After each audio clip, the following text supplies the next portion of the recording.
What if everything you've been told about World War I is only half the story? What if the nation that arrived in 1917 didn't just join the fight, but completely changed the fate of the world? For 3 brutal years, Europe bled in silence. Empires collapsed. Millions died. The trenches swallowed an entire generation. And then America stepped in. But here's the real question. Did the United States truly win the war for the Allies? Or did it arrive just in time to claim the victory? Tonight, we uncover the truth behind the turning point of World War I. The strategy, the sacrifice, the politics, and the consequences that reshaped history forever. Stay with me, because the answer may change how you see the war, and Tyrell will explain everything in this video, step by step. Don't skip it. In the summer of 1914, Europe exploded into war. The assassination of Archduke Franz Ferdinand set off a chain reaction of alliances and ultimatums. Soon, the continent was divided between the Allied powers, led by France, United Kingdom, and the vast empire Russia, and the Central Powers under Germany and Austria-Hungary. Across the Atlantic, the United States watched. President Woodrow Wilson declared neutrality. America would remain above the chaos of Europe's old rivalries. For nearly 3 years, it did, and those 3 years were catastrophic. By 1917, the Western Front had become a graveyard of youth. At places like Verdun and the Somme, millions were killed or wounded for gains measured in yards. Entire generations of French and British soldiers were consumed by artillery fire and machine guns. The Allies were exhausted. Russia collapsed into revolution and withdrew from the war. Germany, freed from fighting on 2 fronts, prepared one final, massive offensive in the West. It was at this moment, not at the beginning, but at the brink, that America entered the war. Why? German unrestricted the war. Why? German unrestricted submarine warfare threatened American shipping. The sinking of civilian vessels stirred outrage.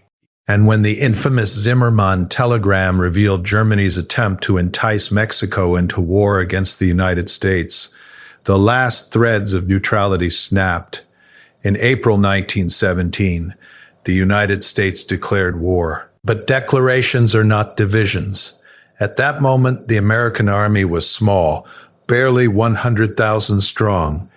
Compared to Europe's mass conscript armies, it was almost symbolic. It would take time. And yet, time was exactly what the Allies needed most. America's first and greatest contribution was not immediate battlefield power. It was hope. The arrival of fresh troops, millions of them, meant that Germany could no longer win a war of attrition. Even before American soldiers arrived in large numbers, the knowledge that they were coming shifted the psychological balance. By 1918, more than 2 million American troops were in Europe under General John J. Pershing. They were inexperienced. Many had never seen combat, but they were fresh and they were determined.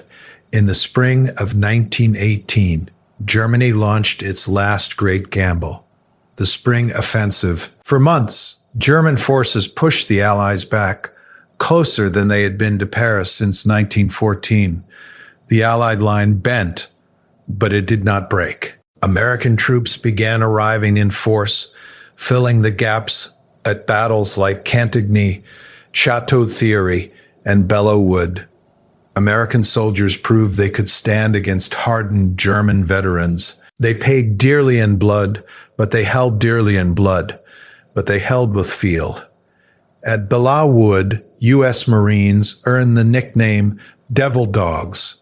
It was brutal, close quarters fighting, forced shattered by artillery, bayonets, and grenades in tangled undergrowth. It was there that America announced, unmistakably, that it had arrived. But the most decisive American action came during the Meuse-Argonne Offensive in the fall of 1918. the largest operation in American military history up to that point. Over 1 million American soldiers participated. The offensive shattered German defensive lines and exhausted an army already weakened by blockade and internal unrest. Germany was starving. Its people were rioting. Its allies were collapsing. And now, a fresh American army pressed forward relentlessly. By November 1918, the German High Command knew the truth. Victory was impossible. On November 11th, the guns fell silent. So, how much did the United States really contribute? The honest answer is this. The United States did not fight the first 3 years of the war. The blood that soaked the fields of Verdun and Ypres was French, British, Belgian. But in the final year, the year that decided everything, America's contribution was decisive. Without American manpower, Germany might have broken the exhausted Allies in 1918. Without American industry, the flow of supplies might have slowed to a trickle. Without American morale, the psychological balance may have tipped the other way. The United States did not win the war alone, but it changed the outcome. And yet there is a deeper truth. America entered the war proclaiming it would make the world safe for democracy. President Wilson envisioned a new global order, the League of Nations, self-determination, lasting peace. But the peace that followed was fragile. The Treaty of Versailles punished Germany harshly. Resentment grew. Economic collapse followed. And just 21 years later, the world plunged again into even greater darkness. World War I was not simply won on the battlefield.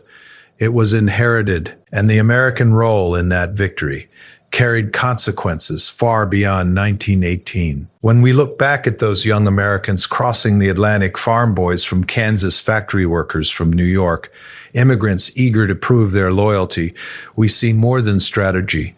We see sacrifice. Over 116,000 American lives were lost for a war that had begun thousands of miles away. Their contribution was not measured only in divisions or offensives. It was measured in the weight their arrival placed upon the scale of history. In 1917, the war was deadlocked. In 1918, it was decided. And in that final year, the United States was not a spectator. It was the turning point. That is the legacy of America in the First World War. Not the beginning of the storm, but the force that helped bring it to an end. When the United States entered the First World War in April 1917, under President Woodrow Wilson, it did not enter a young conflict filled with early optimism and patriotic fervor. It entered a war that was already old, already exhausted, already soaked in blood. For nearly 3 years, Europe had been tearing itself apart. The initial rush of 1914, bright uniforms, marching bands, promises that soldiers would be home by Christmas, had long since vanished. In its place stood trench lines stretching from the North Sea to Switzerland, a scar carved across the heart of the continent. By 1917, the war on the Western Front had hardened into a brutal stalemate. The Allied powers, primarily France and United Kingdom, had poured millions of men into offensives that gained little ground and cost staggering lives. Battles such as Verdun and the Somme had become symbols of industrialized slaughter. Artillery fire pulverized landscapes into mud and craters. Machine guns sithed down waves of advancing infantry. Poison gas drifted across no man's land, choking soldiers where they stood. Entire villages vanished. Entire generations were scarred or buried. France, in particular, was bleeding to the edge of collapse. By 1917, French armies had suffered enormous casualties. Morale cracked under the strain of repeated failed off. Mutinies erupted within segments of the French army, not full-scale rebellion, but a desperate refusal to launch yet another suicidal attack. Soldiers would defend their lines, but they would no longer march blindly into machine gun fire. The spirit of 1914 had faded into grim endurance. Britain faced its own limits. The British Expeditionary Force had expanded massively since the war began, but this expansion came at a terrible human cost. Casualties mounted with every assault across the trenches of Flanders. Meanwhile, the British Empire strained to maintain supply lines across oceans, threatened by German submarines. The war effort demanded ships, coal, steel, food, and constant financial credit. Britain's treasury was under immense pressure, borrowing heavily to sustain the fight. To the east, the situation was even more unstable. Russia, one of the original Allied powers, was collapsing internally. Years of military defeats, economic hardship, and political repression led to revolution. In early 1917, the Russian monarchy fell. Later that year, a second revolution would bring the Bolsheviks to power. The Russian army disintegrated, and by the end of 1917, Russia effectively withdrew from the war. This development then transformed the strategic landscape. Germany was no longer required to divide its strength between two massive fronts. For the Central Powers, especially Germany, this was a moment of opportunity. Freed from the Eastern burden, German commanders could shift divisions westward. They understood that time was short. They also understood that American entry into the war had been declared, even if American armies had not yet arrived in strength. Germany's leadership calculated that if they could deliver a crushing blow in the West before American Boundfar fully mobilized, they might force the Allies into negotiation or even secure victory. The strategic balance in early 1917 therefore was fragile. On paper, the Allies still held significant resources. In reality, they were dangerously close to exhaustion. Their armies were battered. Their populations were war-weary. Their economies strained under blockade and attrition. The loss of Russia deepened the sense of isolation. The idea that the war might grind on indefinitely was terrifying. It was into this atmosphere that the United States stepped where American neutrality had lasted nearly 3 years. President Wilson had campaigned on keeping the nation out of war.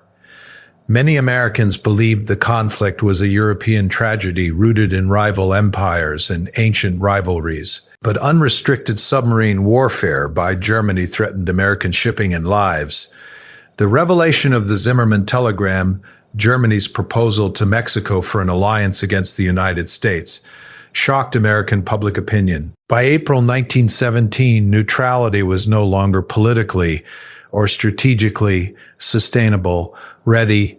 When the United States declared war, it did not immediately possess a vast army ready for deployment. The standing U.S. Army was relatively small compared to European forces hardened by years of total war. Training camps had to be established. Conscription expanded the ranks. Ships had to be assembled to transport men across the Atlantic, despite the ongoing threat of submarine attack. The transformation from a neutral power to a major belligerent required immense organizational effort. Even before American troops arrived in significant numbers, the declaration itself altered calculations in Berlin, Paris, and London. For the Allies, American entry represented not only fresh manpower but vast industrial capacity. The United States was economically powerful, its factories capable of producing weapons, vehicles, ammunition, and food on a scale few others could match.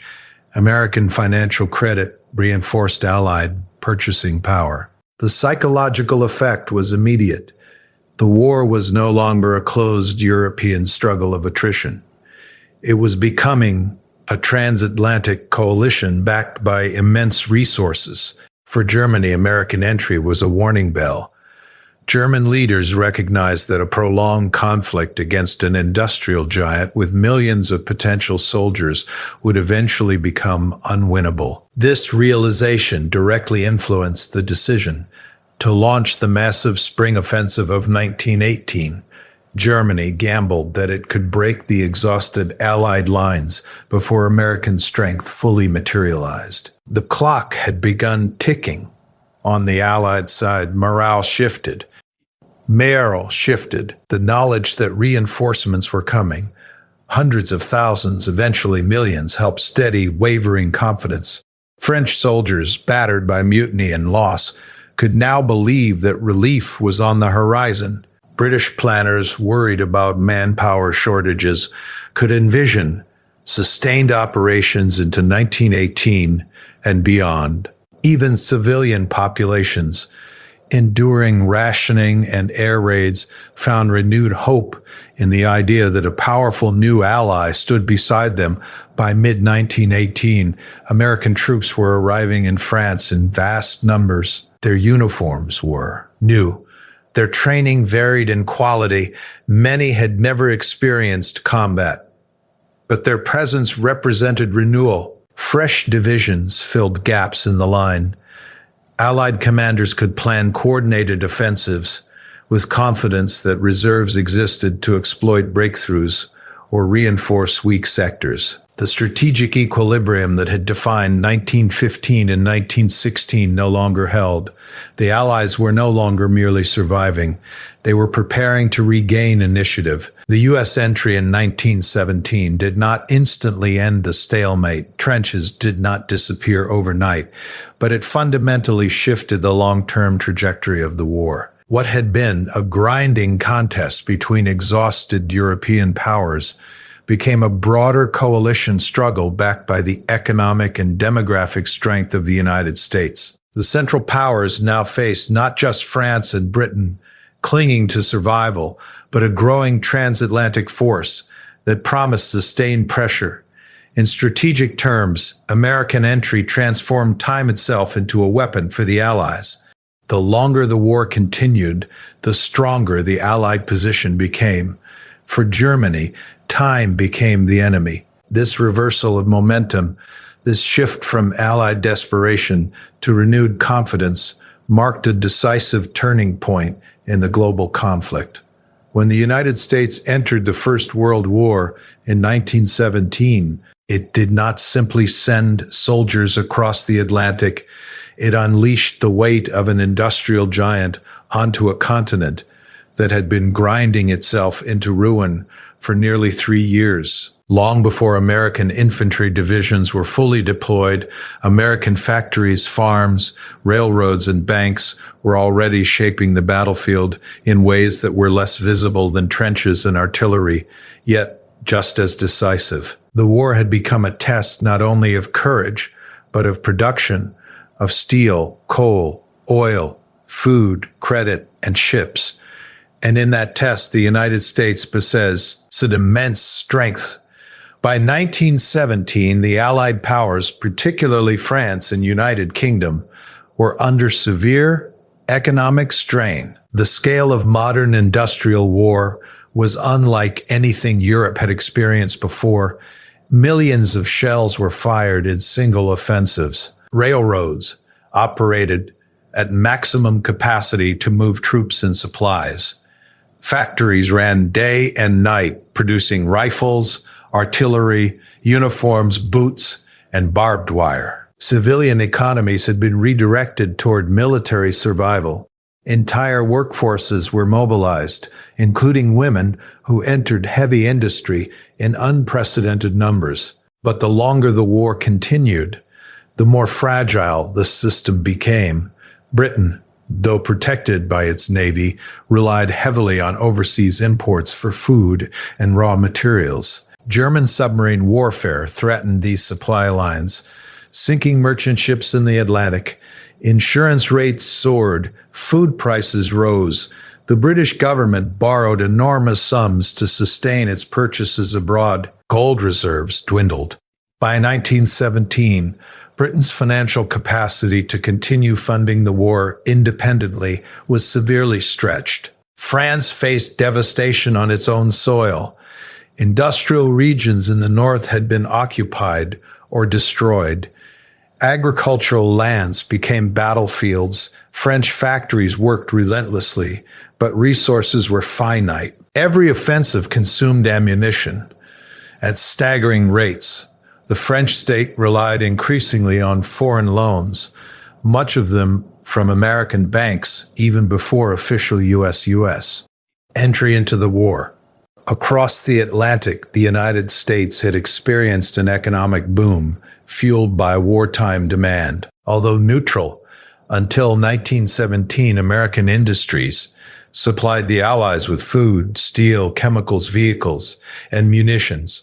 American farmers expanded production of wheat, corn, and meat. Steel mills roared in cities like Pittsburgh.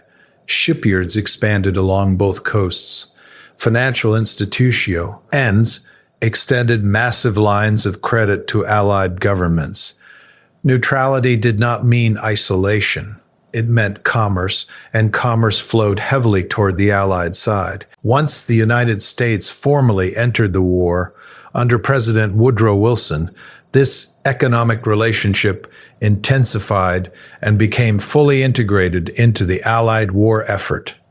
The U.S. government mobilized industry with remarkable speed. The War Industries Board coordinated production priorities, directing raw materials toward critical needs. The Food Administration encouraged conservation at home, meatless Mondays, and wheatless Wednesdays to ensure greater exports abroad. Liberty bonds financed the expanding military commitment, drawing ordinary citizens into the financial structure of the war. Wonderin citizens into the financial structure of the war. Europe's farmlands had been scarred by trenches and artillery.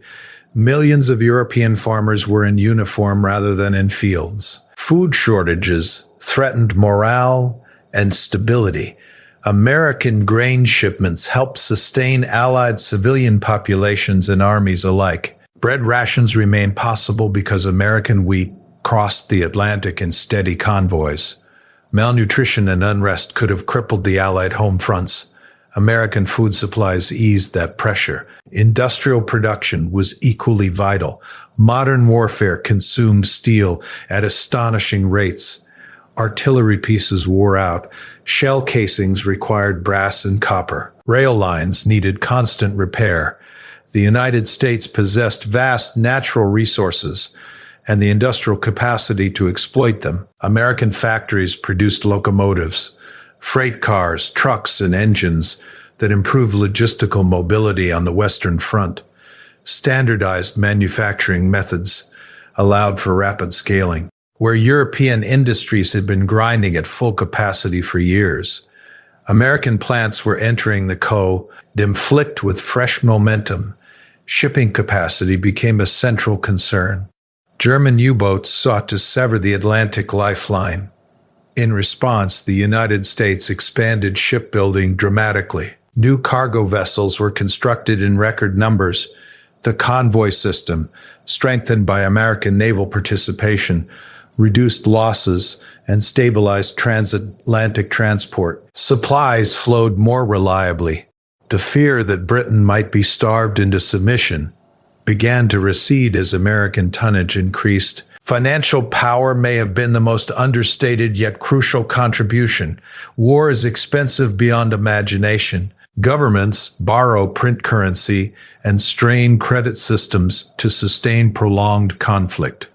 By 1917, Allied finances were dangerously overstretched. The United States, with its expanding economy and strong banking system, became the primary source of loans.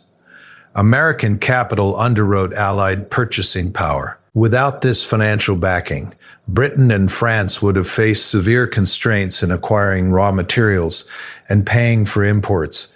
This financial relationship also bound the United States strategically to the Allied cause. The survival of Allied governments became intertwined with American economic stability. A Central Powers victory could have jeopardized billions in loans. Thus, American industry and finance were not passive contributors. They were deeply invested in the outcome of the war. Meanwhile, the Central Powers, particularly Germany, faced tightening constraints. The British naval blockade restricted access to overseas resources. Shortages of food and raw materials worsened within Germany. Industrial production struggled under scarcity.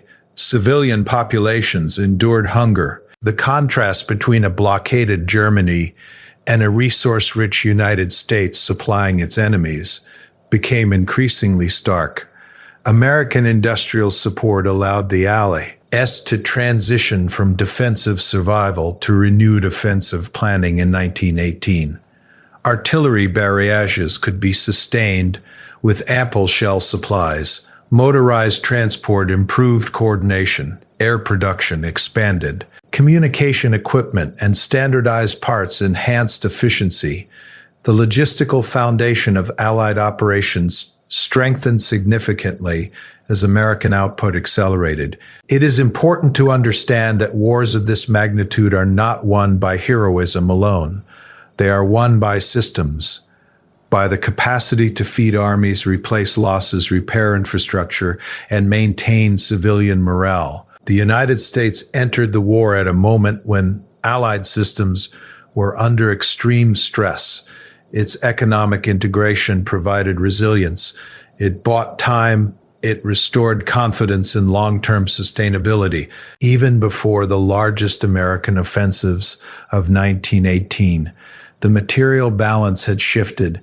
The Allies could now outproduce their enemies more decisively. The knowledge that American factories would continue delivering weapons and food altered strategic calculations.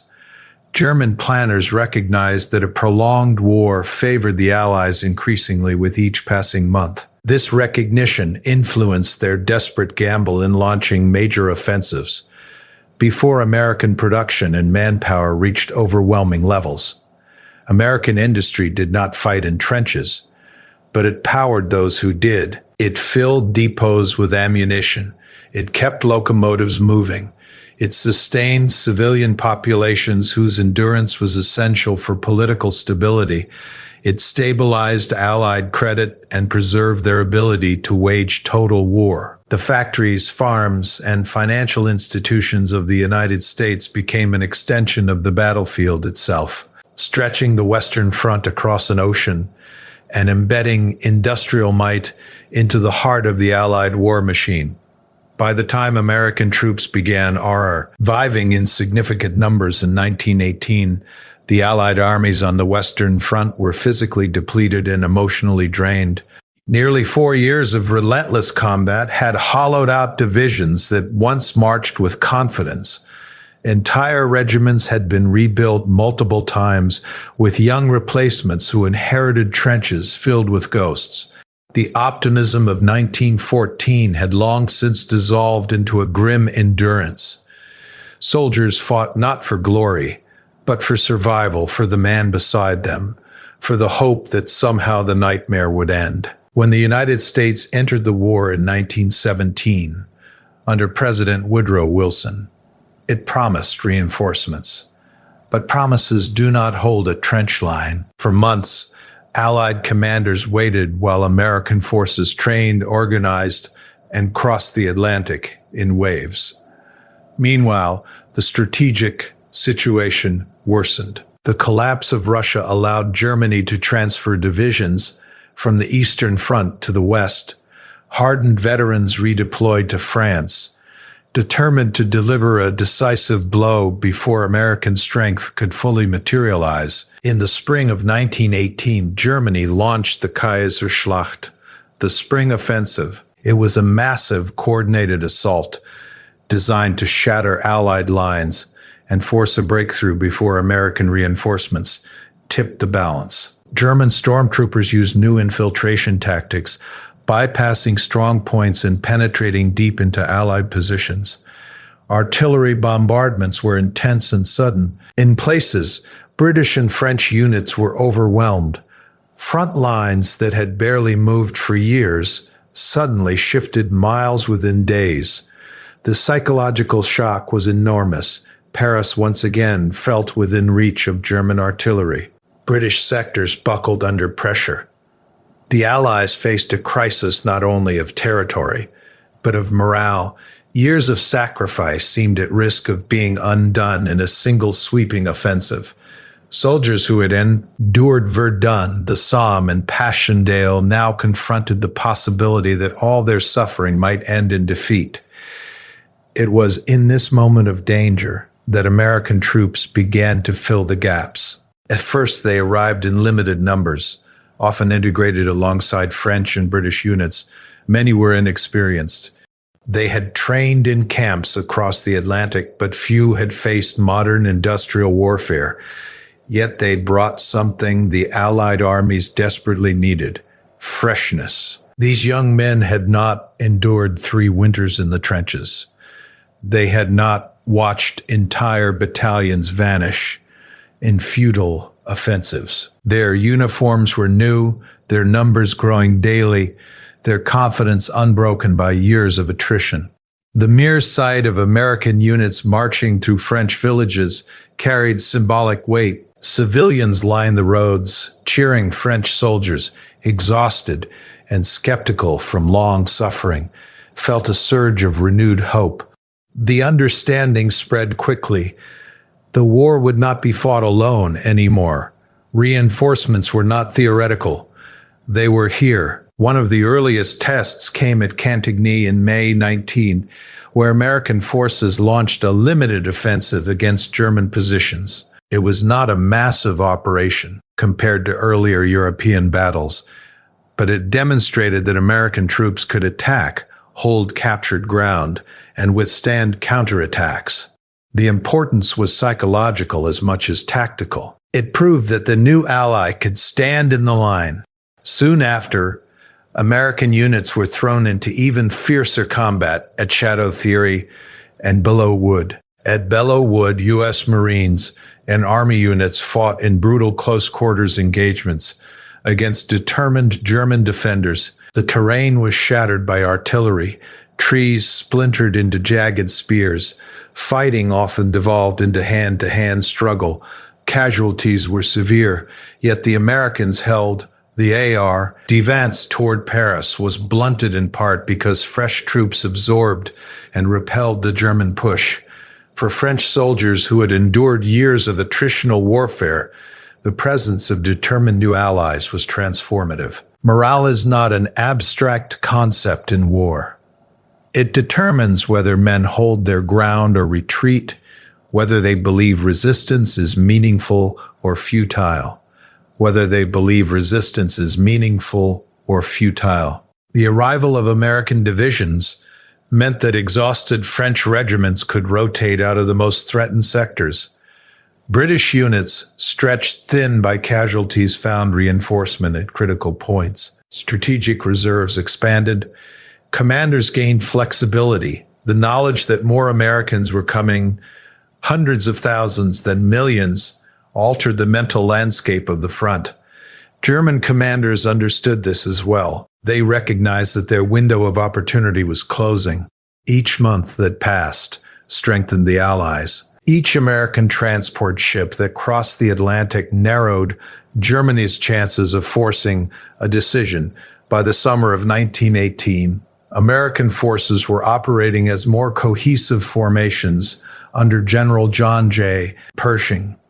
Though coordination between Allied commands was sometimes complicated, the scale of American manpower was undeniable. Divisions that had not been ground down by years of trench warfare could undertake sustained operations. Their numerical weight allowed the Allies to stabilize threatened sectors and prepare for counteroffensives. During the Second Battle of the Marne, American troops played a significant role in halting and then reversing German advances. Their participation contributed to a broader Allied counterattack that marked a turning point. The German army, having expended enormous resources in its spring offensives, began to lose momentum. Attrition now worked against them. Fresh American soldiers joined coordinated Allied pushes that gradually forced German withdrawals. Morale within the German ranks began to erode. Soldiers who had hoped for a decisive victory before American intervention now faced a growing tide of reinforcements. Reports from the front described increasing encounters with American units. The perception that the Allies were gaining strength rather than weakening, affected confidence. The psychological advantage that Germany had briefly seized during the spring offensive faded. For the Allies, momentum shifted. Confidence returned not in dramatic proclamations, but in quieter ways, in steadier defensive lines, in improved coordination, in the knowledge that reserves existed to exploit breakthroughs. The American presence meant that losses, though still tragic and heavy, could be replaced. The war no longer felt like a dwindling struggle toward exhaustion. It felt like a sustained effort with depth. Fresh troops did more than fill trenches. They embodied endurance. They represented industrial backing, financial support, and an expanding coalition. When Allied soldiers looked to their flanks and saw American uniforms, they saw not just men, but a promise that the war would not end in collapse. The reinforcement of collapsing lines in 1918 was therefore not only a matter of numbers on a map, it was a restoration of belief, a renewal of strength at a moment when defeat had seemed frighteningly possible. By the late summer of 1918, the character of the war had changed. The desperate gamble of Germany's spring offensive had failed to achieve a decisive breakthrough. German troops had advanced, but at enormous cost. Elite stormtrooper units were depleted, supply lines were overstretched. Morale, once lifted by rapid gains, began to erode as counterattacks intensified. Across the Western Front, the initiative was slipping away. Into this shifting landscape stepped a growing American tour. Rami no longer a symbolic reinforcement, but a massive operational force capable of sustained independent action. General John J. Pershing, commander of the American Expeditionary Forces, had insisted that American units fight as a distinct army rather than being permanently absorbed into British or French formations. This insistence was not without tension among Allied leaders who urgently needed reinforcements in their own battered divisions. Yet by September 1918, the United States possessed sufficient manpower in France to launch large-scale operations under its own command. What followed would become the largest American military operation up to that point in history. The Meuse-Argonne Offensive. The Meuse-Argonne region in northeastern France was heavily fortified. Dense forests, steep ridges, and a network of entrenched German defenses made it a formidable barrier. For years, German forces had constructed deep defensive belts, concrete bunkers, machine gun nests, barbed wire entanglements, and carefully sited artillery positions. The terrain itself favored the defender. Any assault would be costly. Yet the strategic objective was clear.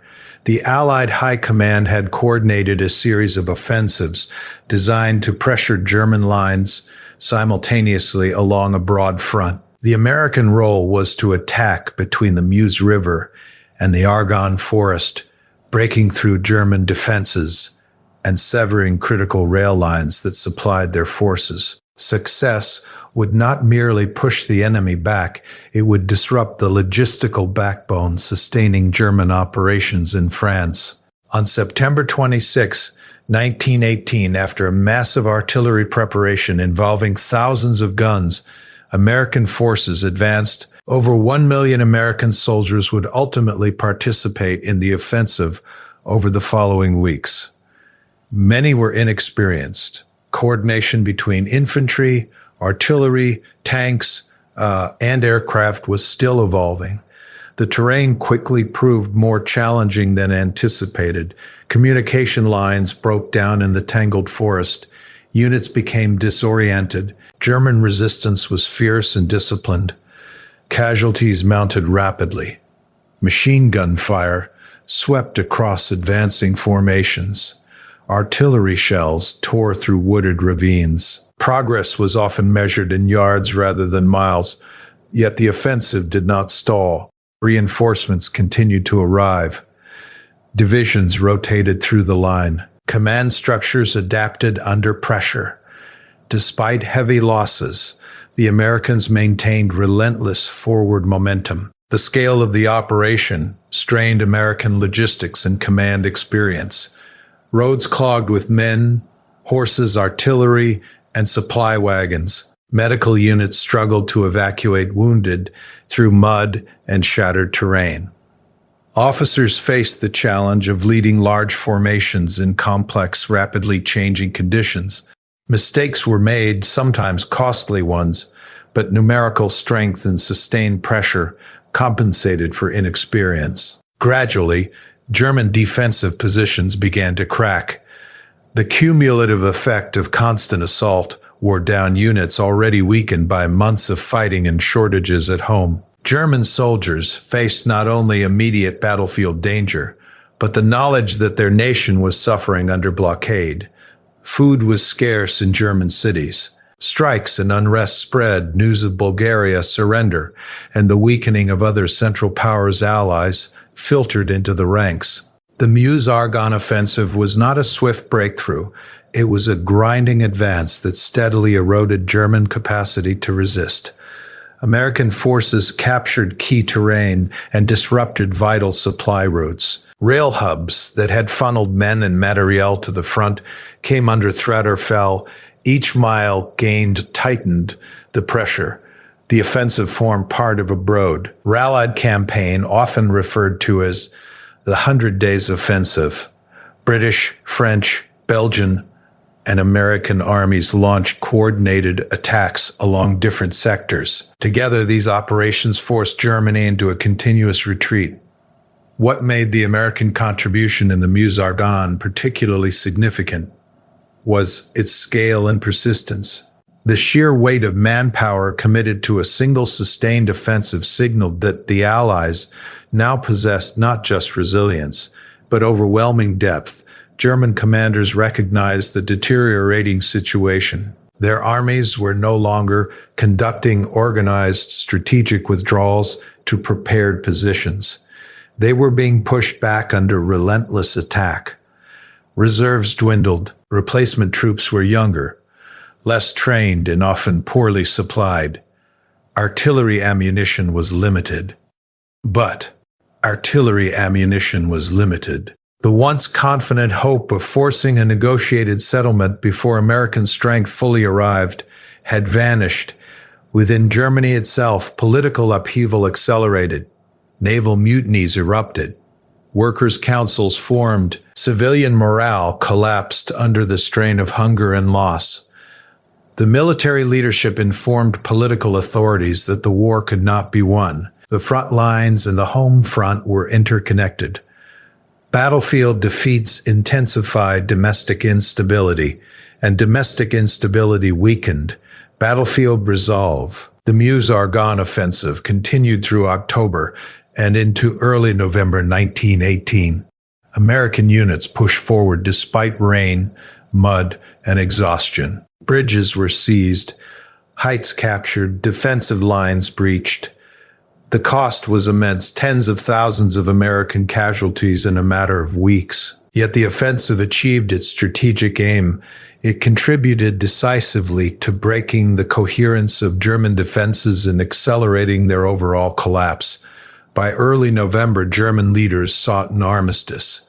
The cumulative weight of Allied offensives, including the sustained American assault in the Meuse-Argonne, had made continued resistance untenable. Rail lines were compromised, defensive belts penetrated, Allied forces threatened deeper incursions. The balance of power had shifted irreversibly. The significance of the Meuse-Argonne was not that it single-handedly defeated Germany, but that it demonstrated the United States' ability to field, sustain, and commit a massive army in decisive operations. It marked the transition from reinforcement to leadership in a critical sector of the front. The offensive embodied the industrial, logistical, and human capacity that the United States had brought to bear in 1918. Through relentless pressure, numerical scale, and coordinated strategy, American forces helped transform German retreat into systemic collapse. compressing the timeline of the war's final weeks and narrowing the path toward armistice. When the guns fell silent on November 11th, 1918, church bells rang across Europe and crowds poured into the streets. In cities shattered by 4 years of bombardment and grief, there was relief so profound it felt almost unreal. The war that had consumed empires, redrawn borders, and buried millions was finally over. Among the victors stood the United States, a nation that had entered the conflict late but emerged with immense influence.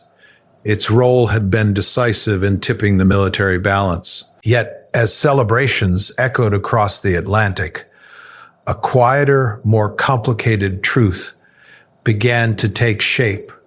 Winning the war did not mean securing the peace. The United States had contributed manpower, industry, financial strength, and renewed morale at a moment when the Allied cause was faltering. By 1918, American divisions were fighting in major offensives, and American factories were sustaining the Allied war machine. The pressure exerted on Germany during the final months helped convince its leadership that continued resistance was impossible. The armistice was signed not because one side had been completely occupied, but because the strategic and psychological balance had shifted irreversibly. In the aftermath, President Woodrow Wilson traveled to Europe, something no sitting American president had ever done before. He arrived not as a distant observer, but as a central architect of the coming peace. Crowds in France and United Kingdom welcomed him with admiration, seeing in him a leader who had helped secure victory. His vision for the post-war world was encapsulated in the 14 points, a program that called for open diplomacy, freedom of the seas, reduction of armaments, and the principle of national self-determination. Most importantly, he proposed the creation of a League of Nations, an international body designed to prevent future wars through collective security and dialogue. Wilson believed that American intervention had not been merely about defeating Germany, but about reshaping global politics. The United States had entered the war proclaiming the defense of democracy and the rights of nations. The hope was that victory would not simply restore the old balance of power, but transform it into something more stable and just. The war had demonstrated the catastrophic consequences of rigid alliances, secret treaties, and unchecked militarism. The peace, Wilson argued, must address these structural causes. Yet the atmosphere at the peace conference in Paris was not one of idealism alone. European leaders carried scars from years of devastation. Northern France lay in ruins. Belgian towns were flattened. British families mourned hundreds of thousands of dead. There was deep anger toward Germany, whose invasion and occupation had unleashed immense suffering. Leaders such as Georges Clemenceau of France and Davy D. Lloyd George of Britain faced domestic pressures to ensure that Germany would never again threaten their nations. The resulting Treaty of Versailles reflected both Wilson's principles and European demands for security and retribution. Germany was required to accept responsibility for the war, to pay heavy reparations, to limit its military forces, and to cede territory. The treaty redrew the map of Europe, dissolving empires and creating new states. While the League of Nations was established, many of Wilson's broader proposals were diluted or compromised. Here lay the paradox of American involvement. The United States had played a decisive role in winning the war, yet it struggled to shape the peace fully, according to its vision. At home, political opposition grew. Many Americans were wary of entangling alliances and skeptical of joining a permanent international organization. The Senate ultimately refused to ratify the Treaty of Versailles and rejected membership in the League of Nations. The nation that had helped design the framework of collective security chose not to participate in it. Sometimes The consequences of this withdrawal were significant. Without American participation, the League lacked the full weight of one of the world's most powerful nations. Its ability to enforce decisions or deter aggression was weakened. Meanwhile, the harsh economic burdens placed on Germany contributed to instability. Hyperinflation ravaged the German economy in the early 1920s. Political extremism found fertile ground in resentment and hardship. The peace settlement, shaped by competing priorities and incomplete consensus, struggled to create lasting stability. New nations emerged in Central and Eastern Europe, but many contained diverse populations with unresolved tensions. Colonial territories were redistributed rather than granted full independence. The principle of self-determination was applied unevenly, generating new grievances even as old empires collapsed. For the United States, the post-war years marked a return to relative isolation from European political affairs. Though economically influential, the nation avoided deep engagement in continental security arrangements. The hope that the First World War had been the war to end all wars gradually faded as diplomatic crises and authoritarian movements emerged during the interwar period. The decisive American contribution in 1918 had ended one kind of conflict, but it had not resolved the deeper structural rivalries and economic imbalances that had fueled it. Victory on the battlefield proved insufficient to guarantee harmony among nations. Military success does not automatically translate into political stability. The end of fighting is not the same as the construction of durable peace. The legacy of American involvement in the First World War is therefore layered and complex. It demonstrated the transformative power of industrial strength and mobilized democracy. It showed how the arrival of fresh resources and manpower could alter the outcome of a seemingly stalemated conflict. Yet it also revealed the limits of victory when post-war settlements are shaped by competing fears and incomplete commitments. The United States emerged from the war more prominent on the world stage than ever before, but it did not remain fully engaged in managing the fragile order that followed. The peace that emerged from 1919 carried within it both aspiration and fragility. The war had been won through sacrifice, coordination, and overwhelming force. The peace required sustained cooperation, compromise, and political will across borders. In the years that followed, unresolved tensions simmered beneath the surface of apparent stability. Economic shocks, nationalist movements, and ideological conflicts gained strength. The absence of a unified and fully committed international framework made it harder to contain these pressures. The First World War ended decisively on the battlefield, yet the settlement that followed struggled to secure the enduring stability that so many had hoped for, leaving behind a world transformed but not fully reconciled. Thank you for listening, and don't forget to like and subscribe.